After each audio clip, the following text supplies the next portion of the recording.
Now the two angels came to Sodom in the evening, and Lot was sitting in the gate of Sodom. When Lot saw them, he rose to meet them, and he bowed himself with his face toward the ground.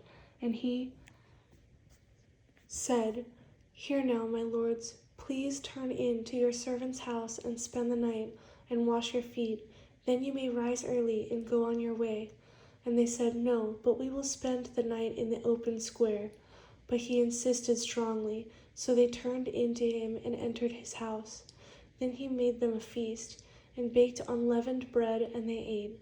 Now before they lay down, the men of the city, the men of Sodom, both old and young, all the people from every quarter, surrounded the house. And they called to Lot and said to him, "Where are the men who came to you tonight? Bring them out to us, that we may know them carnally." So Lot went out to them through the doorway, shut the door behind him, and said, "Please, my brethren, do not do so wickedly. See now, I have 2 daughters who have not known a man. Please let me bring them out to you, and you may do to them as you wish. Only do nothing to these men, since this is the reason they have come under the shadow of my roof." And they said, "Stand back."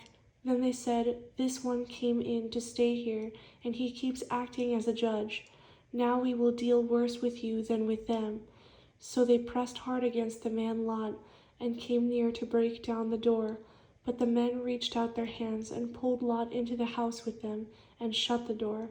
And they struck the men who were at the doorway of the house with blindness, both small and great, so that they became weary trying to find the door. Then the men said to Lot, "Have you anyone else here, son-in-law, your sons, your daughters, and whomever you have in the city? Take them out of this place, for we will destroy this place, because the outcry against them has grown great before the face of the Lord, and the Lord has sent us to destroy it."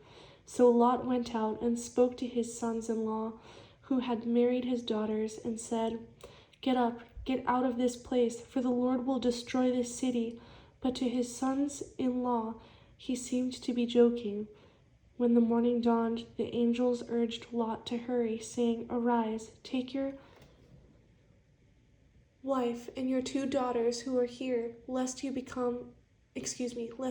consumed in the punishment of the city." And while he lingered, the men took hold of his hand, his wife's hand, and the hands of his 2 daughters, the Lord being merciful to him, and they brought him out and set him outside the city. So it came to pass, when they had brought them outside, that he said, "Escape for your life. Do not look behind you, nor stay anywhere in the plain. Escape to the mountains, lest you be destroyed." Then Lot said to them, "Please, no, my lords. Indeed now your servant has found favor in your sight, and you have increased your mercy which you have shown me by saving my life. But I cannot escape to the mountains, lest some evil overtake me and I die. See now, this city is near enough to flee to, and it is a little one. Please let me escape there. Is it not a little one? And my soul shall live." And he said to him, "See, I have favored you concerning this thing also, in that I will not overthrow this city for which you have spoken. Hurry, escape there, for I cannot do anything until you arrive there."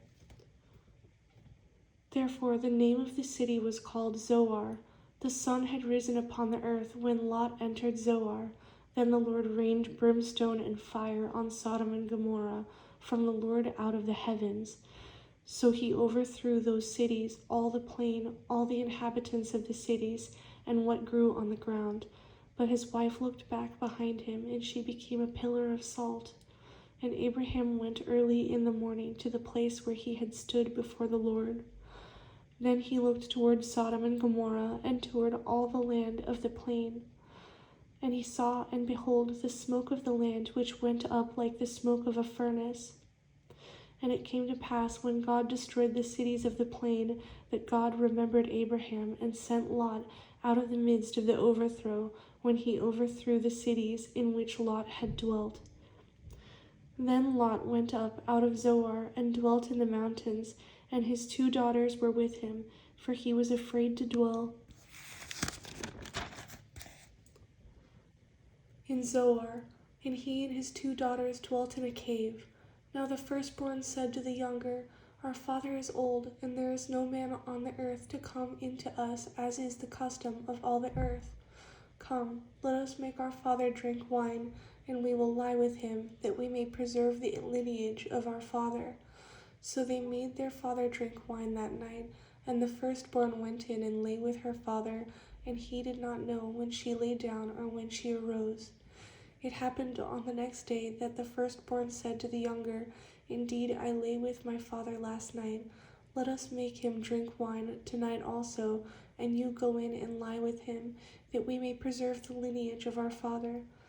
Then they made their father drink wine that night also, and the younger arose and lay with him, and he did not know when she lay down or when she arose.